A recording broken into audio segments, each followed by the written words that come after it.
Hey, it's Gunk.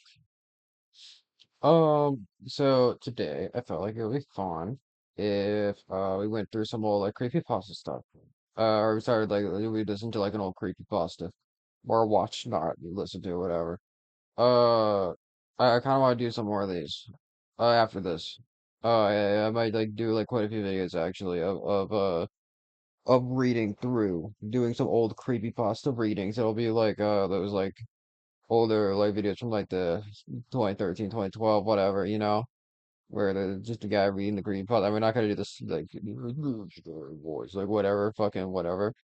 Uh, and I'm probably not gonna have like a speed paint in the fucking background. But I will have some type of footage, probably like Cruelty Squad or something. I don't know. Uh, yeah, but today. We're going to read through Abandoned by Disney by Slimebeast. Um, so I remember this is one that I was very interested in when I was younger. Um, I have a lot of nostalgia for this, but I've never actually read it front to back. I started reading it a long time ago, but I never finished it. So I know a bit of what happens in the story, but I don't know all of it. Um, I don't know like the big massive parts. And I don't even remember really much of what I read. So, anyways, all right, let's go ahead and get into this. Okay, some of you may have heard that the Disney Corporation is responsible for at least one real live ghost town. Disney built the Treasure Island Resort in Baker's Bay in the Bahamas. It didn't start as a ghost town. Disney's cruise ships would actually stop at the resort and leave tourists there to relax in luxury. This is a fact. Look it up. That is actually a fact. That is true. This is based on like a real thing. That is a real ghost town that Disney is responsible for. Disney blew $30 million on the place. Yes, $30 million. Then they abandoned it.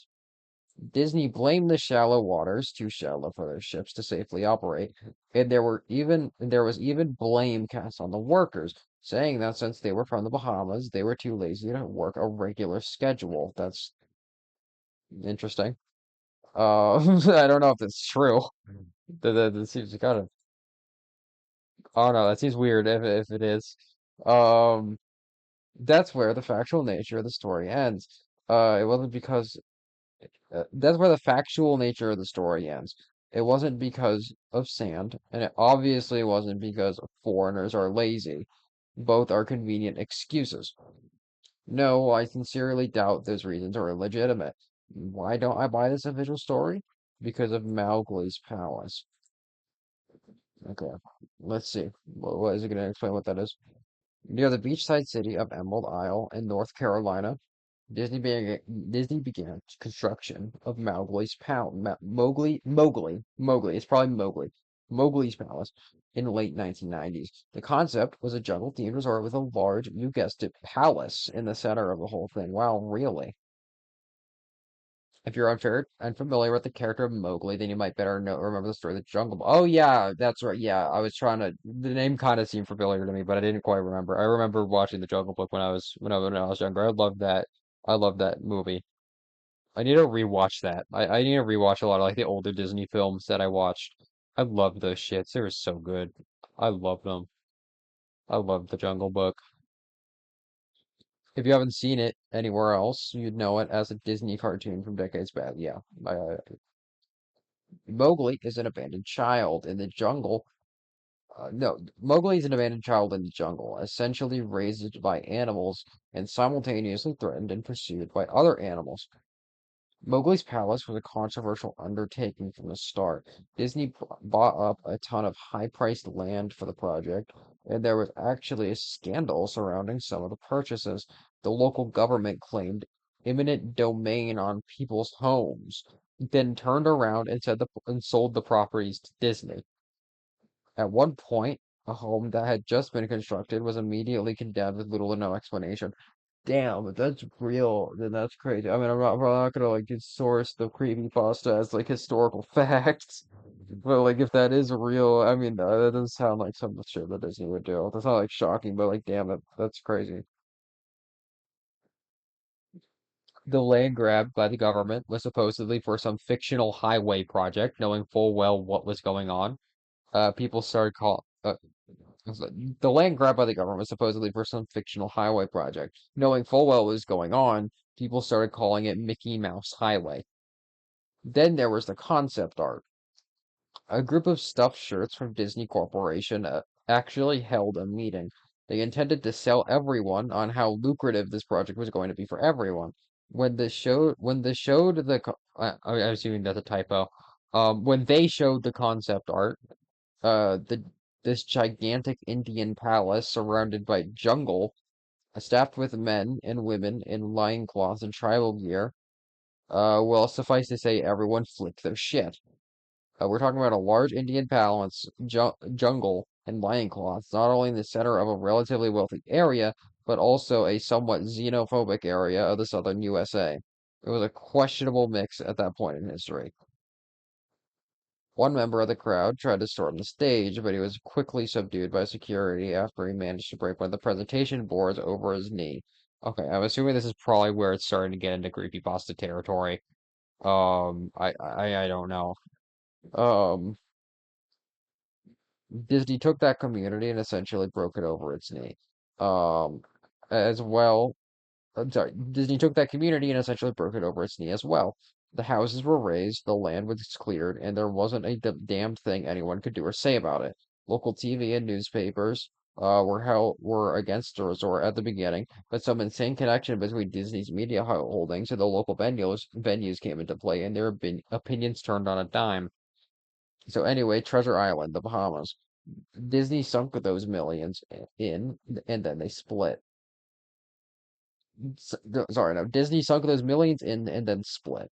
The same thing happened with Mowgli's Palace. Construction was complete. Visitors actually stayed at the resort. The surrounding communities were flooded with traffic and the usual annoyances associated with an influx of lost and irate tourists. Then it all just stopped. Disney shut it down, and nobody knew what the hell to think. But they were pretty happy about it. Disney's loss was pretty hilarious and wonderful to a large group of folks who didn't want this in the first place. I honestly didn't give the place another thought since hearing it closed over a decade ago. I live maybe 4 hours from Apple Dial, so I only heard the rumblings and didn't experience any of it firsthand. Then I read this article from someone who had explored the Treasure Island Resort and posted a whole blog about all the crazy shit he found there. Stuff just left behind. Things smashed, defaced, probably ruined by the disgruntled former employees who had lost their jobs. Hell, the locals from all around probably had a hand in wrecking that place. People, people there felt a- people there felt just as angry about that Treasure Island as folks here did about Mowgli's Palace. Plus, there were rumors that Disney had released their aquarium stock into the local waters when they closed, including sharks. Who wouldn't want to take a few swings at the merchandise after that? Well, what I'm getting at is that this blog about Treasure Island got me thinking.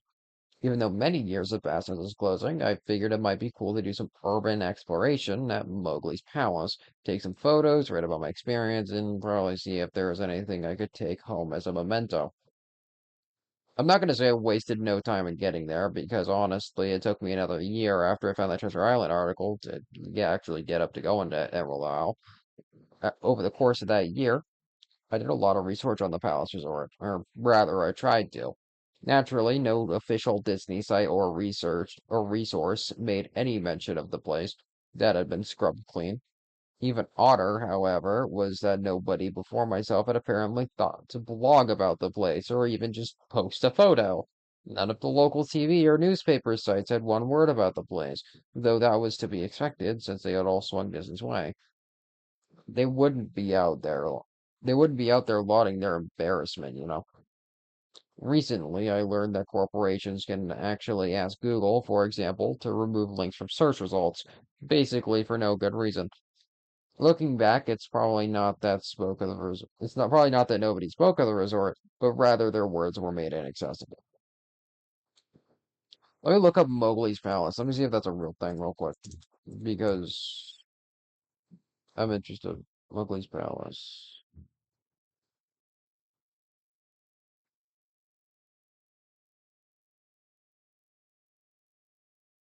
Okay, when I look up Mowgli's Palace, I like exclusively get shit about the creepypasta. So I'm assuming the Mowgli's Palace thing is not real. I'm assuming all of that is fictional. I know that the Treasure Island thing or whatever is actually real. I know that. That was a real ghost town. But I'm assuming the Palace thing is not. So at the end, so in the end, I could barely find the place. So all I had to go on was an old as hell map I'd received in the mail back in the 90s. It was a promotional item sent out to people who had recently been to Disney World, and I guess since I had been there in the late 80s, that was quote unquote recent.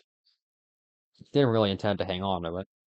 It just got shoved into my books and comics from my childhood. I'd only remembered it months into my research, and even then it took me another few weeks to locate the storage bin my parents had shoved it all into. But I did find it. Locals were no help, as most were transplants who had moved to the beach in recent years, or old residents who just sneered at me and made rude gestures the second I managed to say, "Where would I find a Mowgli's?" And then got the drive took me through an inordinately. I don't fucking care. That's a very normal word, but I'm stupid. Don't worry about it. Long corridor of overgrowth.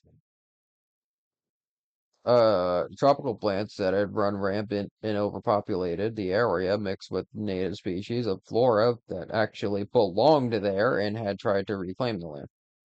I was in awe when I reached the front gates of the resort. Tremendous monolithic wooden gates whose supports to either side looked like they must have been cut from giant sequoias, something like that. The gate itself had been gouged in several places by woodpeckers and eaten away at the base by burrowing insects. Hanging on the gate was a sheet of metal and some random scrap with hand-painted letters scrawled in black. Abandoned by Disney. Clearly the handiwork of some past local or an employee who wanted to make some small protest. The gates were open enough to walk through, but not drive. So grabbing my digital camera and the map, whose flip side showed a layout of the resort, I set on foot. The inner grounds of the place were just as overgrown as the entryway. Palm trees stood untended and ragged among piles of their own coconuts. Banana plants similarly stood in their own stinking, bug-riddled refuse. There was a sort of clash between order and chaos, as carefully planted rows of perennial flowers mixed with obnoxious tall weeds and stinking blackened mushrooms. I do wonder, wait, so is this taking place at Mowgli's Palace? Because I originally thought this was taking place at the Treasure Island thing. But I guess like I guess it just talks about Treasure Island, and then because that's like a real thing that actually exists, and then it uses that to pivot off of, or it uses that to talk about this Mowgli's Palace thing that's not real. And then like it's like, oh, it's a similar thing. So I'm assuming that's what's happening. Unless I'm lost. But I think that's what's happening. I mean, it did a good job. I was actually pretty convinced that this Mowgli's Palace thing was real for a minute, before I looked it up. And also before I got like a little further in story, I guess it was like, oh yeah, wait, no, that's probably not true. Because it was kind of like, yeah.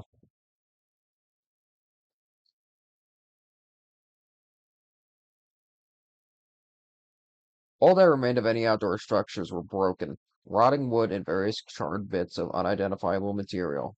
What was most likely an information booth or an outdoor bar was now simply a pile of assorted debris, chopped up by past vandalism and ravaged by weather.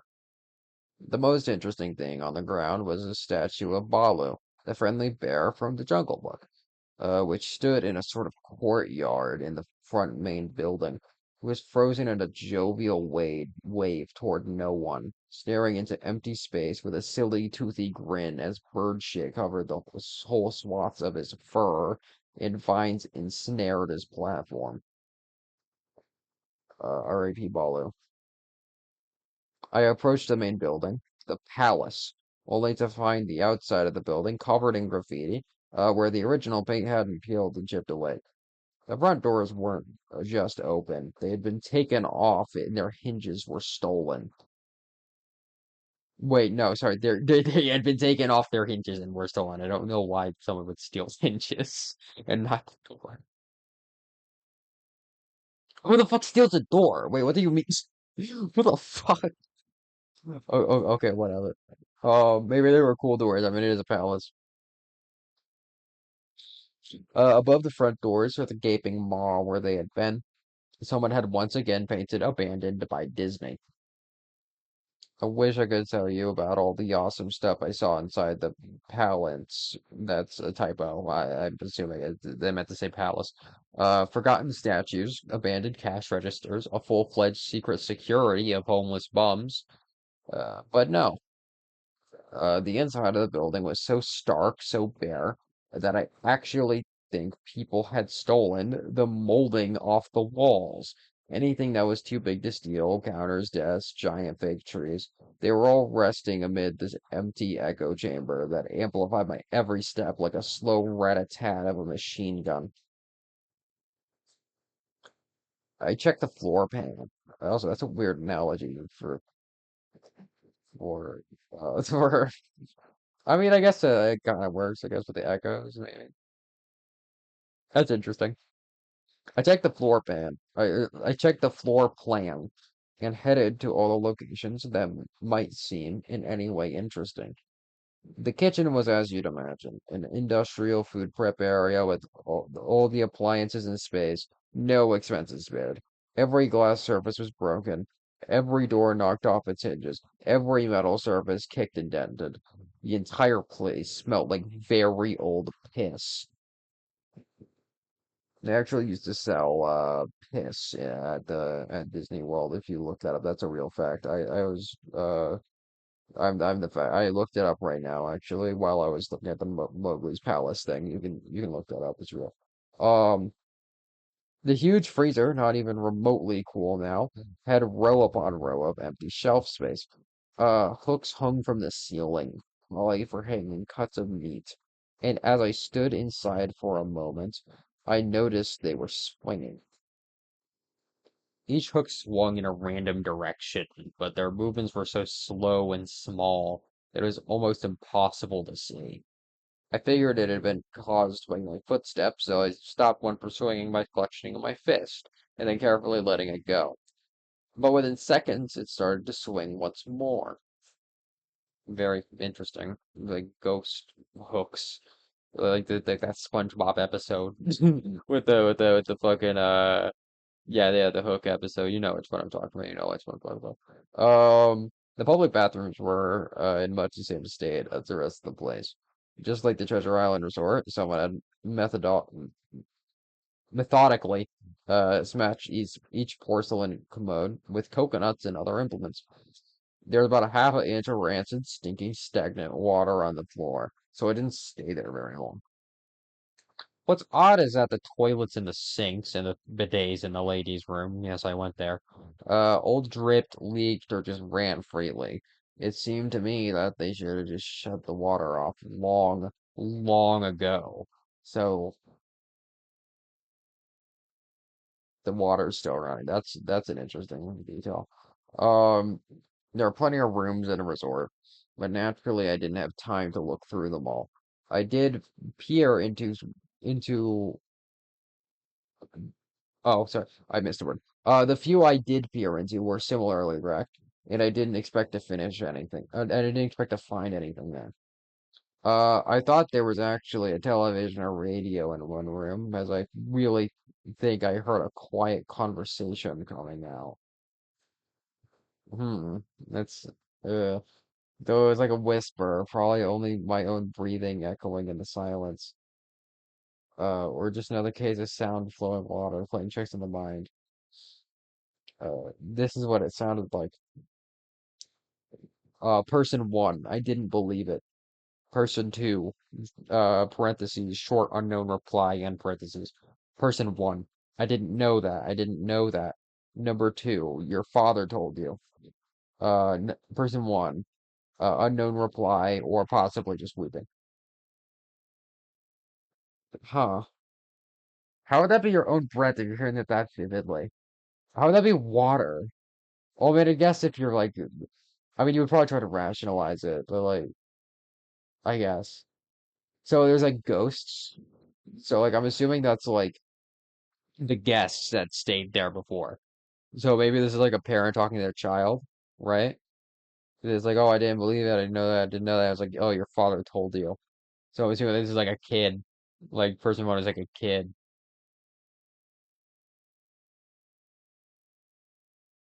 That's interesting. You could hear like the voices of the people who stayed there. That's cool. I know that sounds ridiculous. I'm just telling you what I experienced. Why I thought there might have been something running in that room, or worse, with some vagrants who had holed up there and probably would have knifed me. The front door is the palace again. I figured I hadn't found anything of note, and that I had wasted the trip up.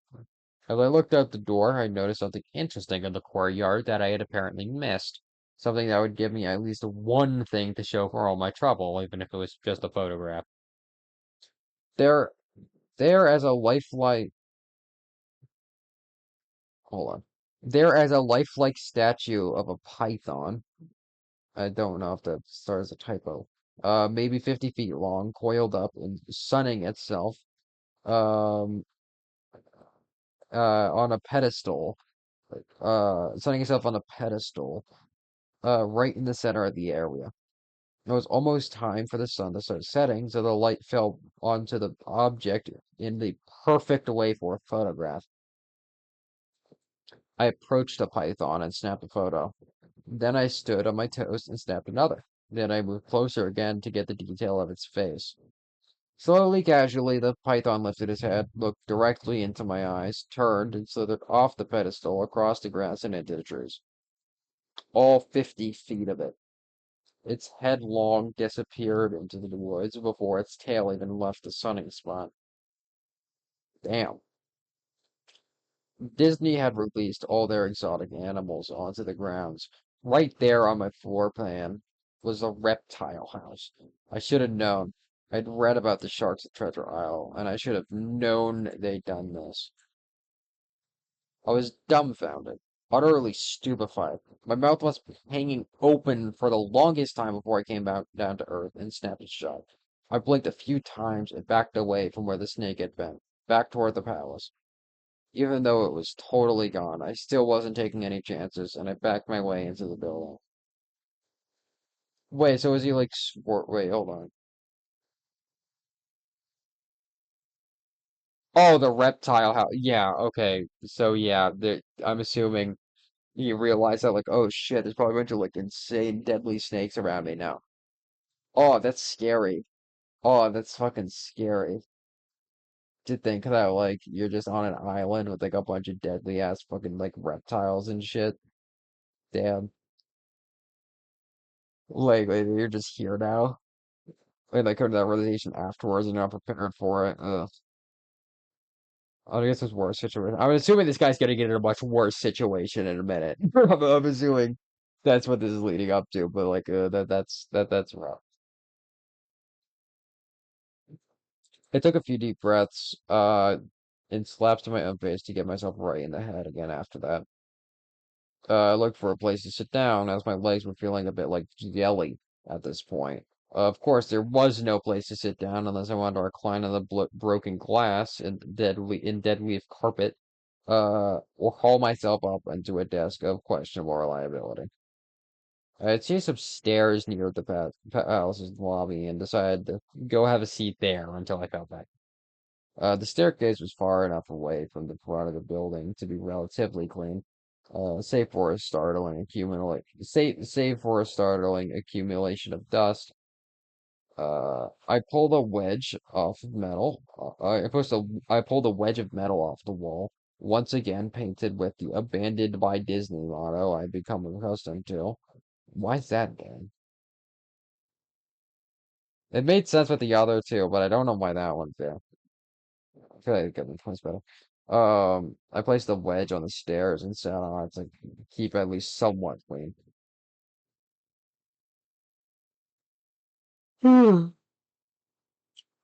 The stairway led downward, below ground level. Using my camera flash as a sort of improvised flashlight, I could see that the staircase ended in a metal mesh door with a padlock. A sign on the door, a real sign, read, "Mascots only. Thank you." This perked up my spirits a little bit, for two reasons. One, a mascots only area would definitely have some interesting stuff back in the day. Two, the padlock was still in place. Nobody had gone down there. Not the vandals, not the looters, nobody. There was the one that this was the one place I could actually explore and perhaps find something interesting to photograph or wantonly steal.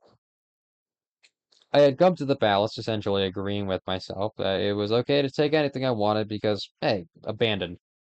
It didn't take much to bust the lock. Well, actually, that's wrong. It didn't take much to bust the metal plate on the wall that the padlock was hooked to. Time and decay had done most of the work for me, and I was able to bend the metal plate enough to just pull the screws out of the wall. Something nobody else had apparently thought of or hadn't been able to do at the time. The mascot's only area was a startling and very welcome change from the rest of the building I'd seen. For one, every second or third fluorescent light overhead was illuminated, even though they flickered and faded randomly. Also, nothing had been stolen or broken, even if age and exposure were definitely taking a toll. So there's electricity here. There's electricity and running water. So there's like either like the corporation is like making an effort to like keep this place like running for whatever insane reason that may be.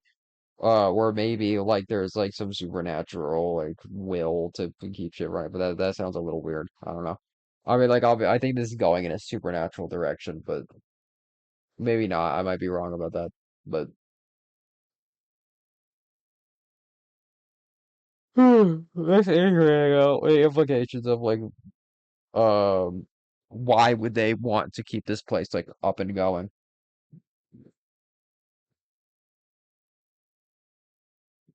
Uh, taking the pad tablets and notepads and pens. Sorry, no. I fucked up that sentence so bad. Tables had notepads and pens. There were clocks, even a punch-in clock on the wall, complete with filled-out time cards.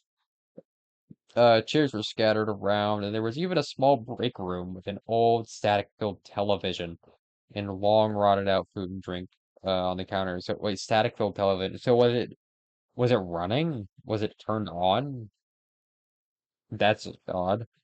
It was like one of those post-apocalypse movies where everything is left in a state of evacuation. As I walked in the maze-like sub-basement hallways of the mascot-only area, the sights had just become more and more interesting. As I went further, testing tables were knocked over, papers scattered and almost melded with the damp floor, and a large carpet of mold was slowly overtaking the real rotting crimson floor covering. Does this guy not think to bring like a respirator?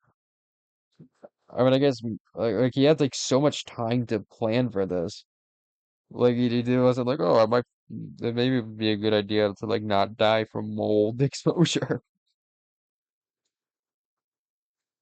Everything was sort of squishy. Anything wood disintegrated into mush when I applied even the least amount of force. And clothing items hanging on hooks in one of the rooms simply fell to moist threads if I tried to unhook them. One thing that annoyed me was that the light was becoming more sparse and unreliable as I went further into the dank, suffocating depths of the place. Ugh. Eventually, I reached a black and yellow striped door with the words "Character Prep 1" stenciled on it. The door wouldn't open at first. I figured this is probably where the costumes were kept. And I definitely wanted a photograph of that twisted, stinking mass. Try as I might, whatever angle or trick I tried, the door wouldn't budge. That is, until I gave up and started to walk away. That was when there was a slight popping sound, and the door creaked open slowly. Ugh. Inside, the room was completely dark, pitch black. I used the camera flash to look for a light switch on the wall by the door, but there was nothing. As I made my search, I was jarred out of my sense of excitement by a loud electrical buzz.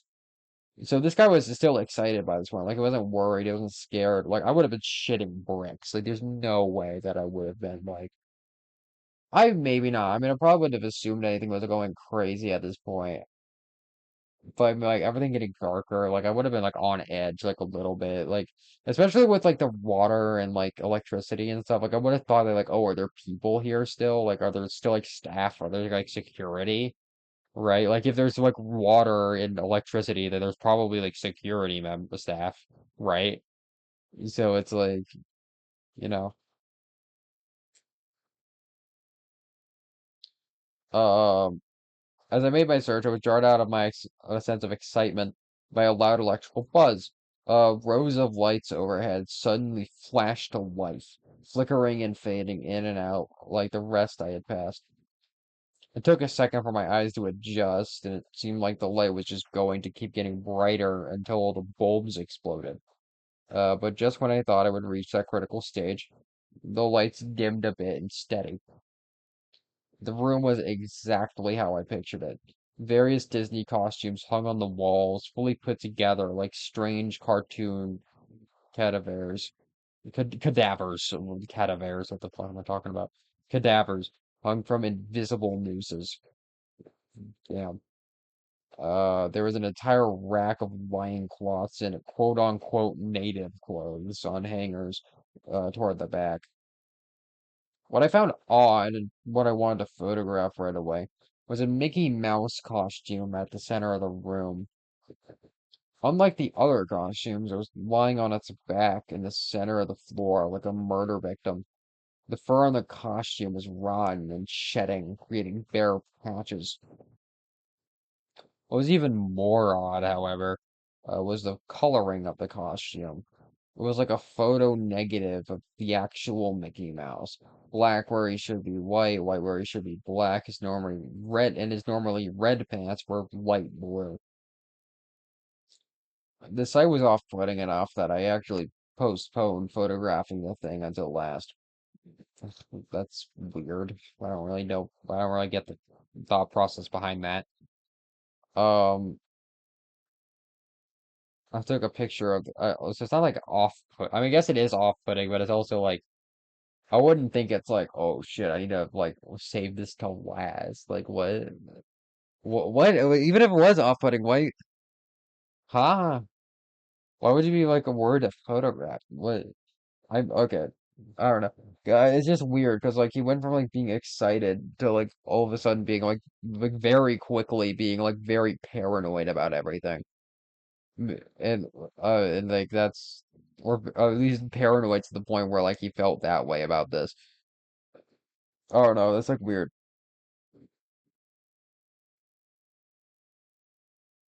I took a picture of the costumes hanging on the walls, from the upward angles, downward angles, and side shots to show an entire row of frozen, putrid cartoon faces, some with plastic eyes missing.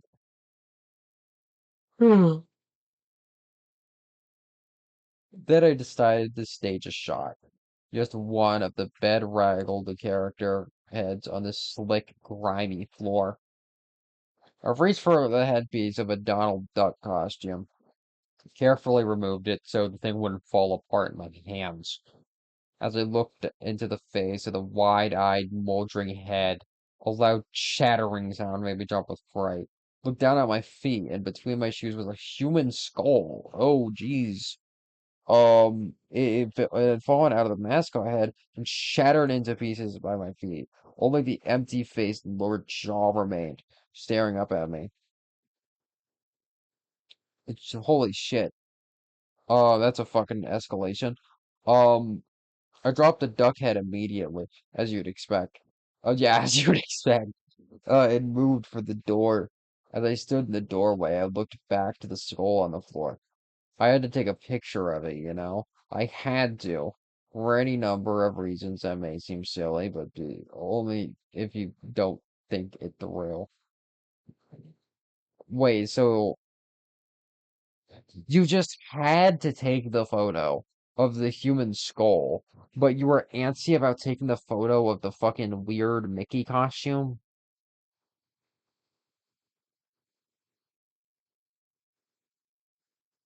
What? This- Okay, okay, man. I'm sorry, man. Like, okay. Um, I need proof of what happened, especially if Disney was going to somehow make this go away. And no doubt in my mind right from the start that even if it was just gross negligence, Disney was responsible for this. Was why the resort had closed, and I was the only one outside of Disney Corporation who knew. Me. Well, that's when Mickey, the photo negative opposite Mickey in the middle of the floor, started to get up. First sitting up, then climbing to its feet.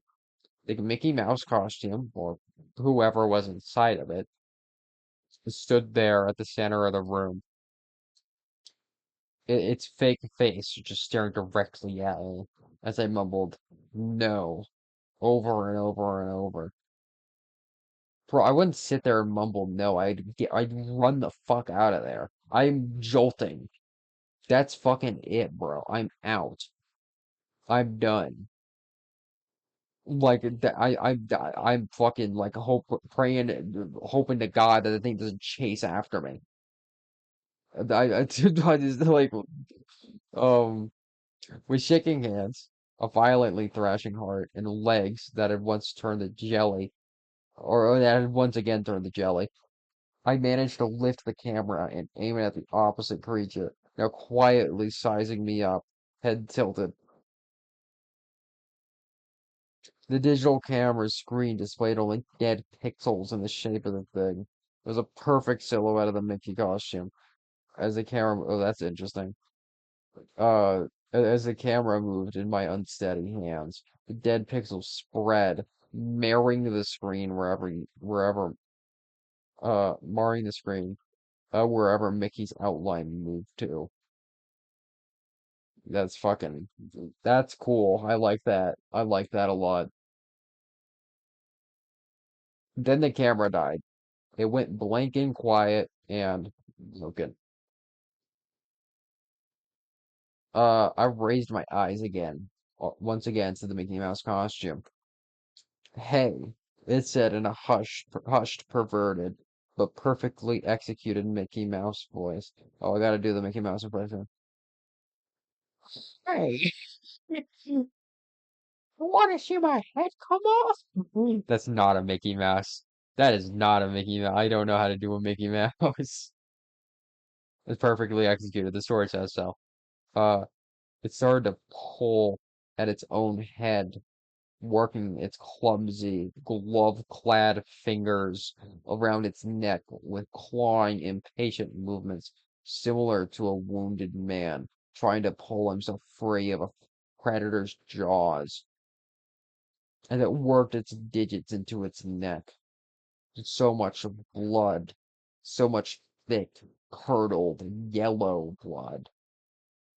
I turned away as I heard a sickening tearing of cloth and flesh. Only cared about getting away.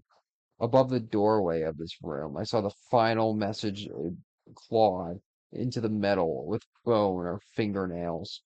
Abandoned by God. I never got the pictures out of the camera. I never wrote the blog entry about it. After I ran from that place, fled for my sanity, if not my very life, I knew why Disney didn't want anyone to know about this place. They didn't want anyone like me getting in. They didn't want anyone, and they didn't want anything like that getting out.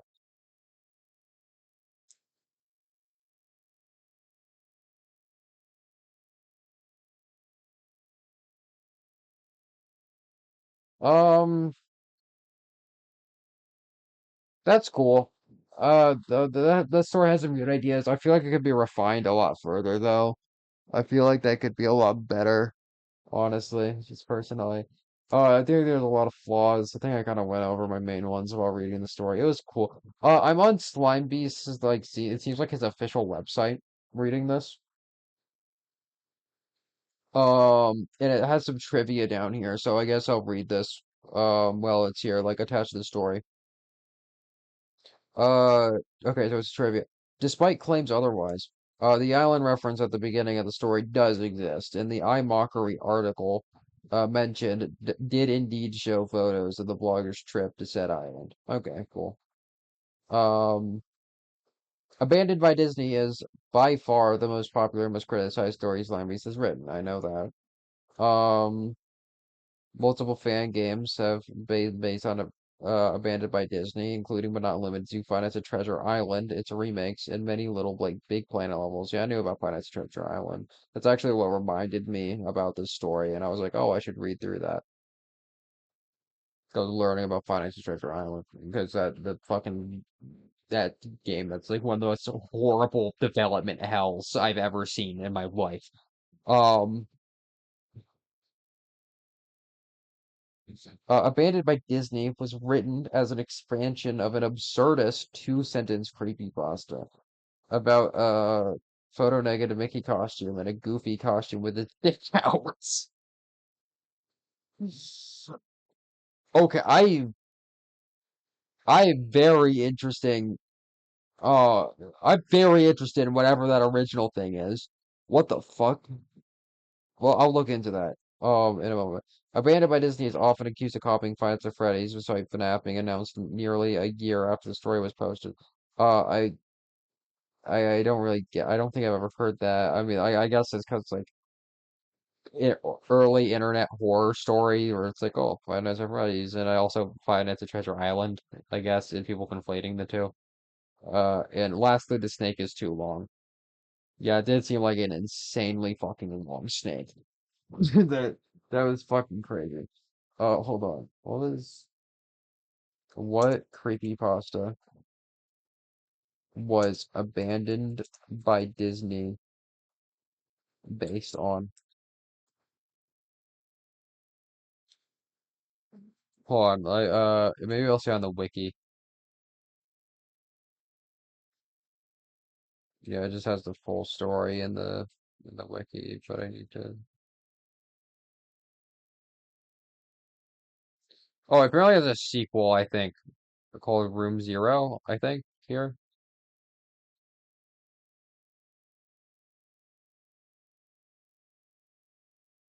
And maybe another one called Corruptus. Okay, it doesn't seem like there's really much on the wiki. It's just the story. They just listed the story.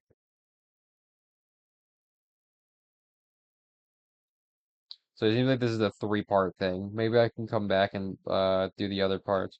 Let me see if I can find the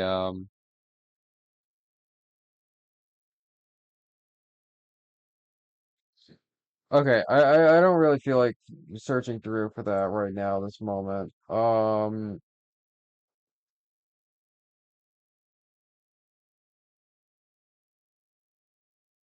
But yeah, no, the story was all right. It's about what I expected, honestly. It's a fun little story. I feel like it could have been uh written a bit better, but you know, what are you gonna do? It's solid. It was fun. It had some cool ideas. But yeah. I might do more of these. I don't know if I will, but I might. I just felt like this would be fun. So I kind of want to go back and explore some of these old creepypasta. I might do Smile Dog next because I've never read the Smile Dog. I know like nothing about Smile Dog other than like the rough concept. So I kind of want to go read that. Um, and then I also kind of want to read Candle Cove, but I think that one's like longer. So I'm a little more hesitant to read through that. Anyways, yeah, bye.